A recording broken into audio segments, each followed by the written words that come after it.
JEE mains की daily PYQ series में आज हम डिटर्मिनेंट चैप्टर का एक बहुत ही शानदार क्वेश्चन डिस्कस करेंगे।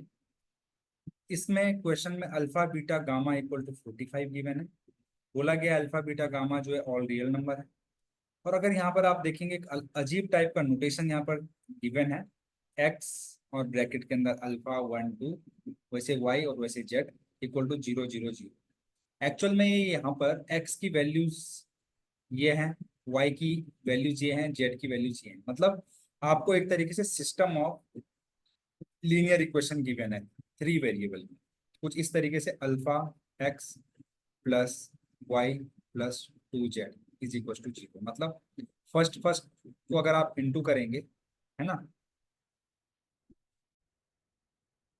फर्स्ट फर्स्ट एलिमेंट को इसी तरीके से सेकंड सेकंड और सेकंड को इंटू करके ऐड कर दीजिए, तो ये हो जाएगा एक्स प्लस बीटा वाई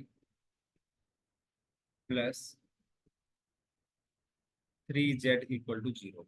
मतलब इस तरीके से आपको क्या दिया गया, सिस्टम ऑफ लीनियर इक्वेशन। और सबके इक्वल टू में 0 है, तो ये homogeneous system of equation given है। और आपको पता होना चाहिए होमोजीनियस सिस्टम ऑफ इक्वेशन का एक सॉल्यूशन 0 0 0 भी होता है। ठीक है। और इसके अलावा मतलब जब एक्स वाई और जेड की वैल्यू अगर 0 नहीं है तो उसको बोलते हैं नॉन ट्रिवियल सॉल्यूशन, इसको बोलते हैं ट्रिवियल सॉल्यूशन। और अगर non zero values of x comma y comma z, इसको बोला जाता है नॉन ट्रिवियल सॉल्यूशन। क्या बोला जाता है? Non trivial solution. तो एक्चुअल में यहाँ पर जो ये लाइन दी गई है ना, ये बहुत इंपॉर्टेंट लाइन है। इसका मतलब है कि इस सिस्टम ऑफ इक्वेशन के नॉन ट्रिवियल सॉल्यूशन है। और नॉन ट्रिवियल सॉल्यूशन कब होता है? जब डिटर्मिनेंट की वैल्यू 0 होती है। और ये डिटर्मिनेंट बनता कैसे है? यहाँ पर आप इस कॉलम में एक्स की वैल्यू रखिए, एक्स के कोइफिशिएंट रख दीजिए, यहाँ पर कोइफिशिएंट ऑफ वाई रख दीजिए और यहाँ पर कोइफिशिएंट ऑफ जेड रख दीजिए। एक्चुअल में ये वैल्यूज नहीं है, ये कोइफिशिएंट है। ये सब के सब क्या है? कोइफिशिएंट है।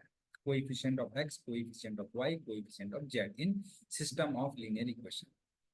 आपको अच्छे तरीके से समझ में आया होगा इस क्वेश्चन का क्या मतलब है, डिटरमिनेंट कैसे बनाना है। इस लाइन का मतलब है कि नॉन ट्रिवियल सॉल्यूशन निकालें। नॉन ट्रिवियल सॉल्यूशन निकालने के लिए डिटरमिनेंट को 0 के बराबर रखना पड़ता है। इस डिटरमिनेंट को हम सॉल्व करेंगे तो ये कुछ ऐसा होगा, beta gamma -6 -1 gamma -6 plus 2 2 -2 beta.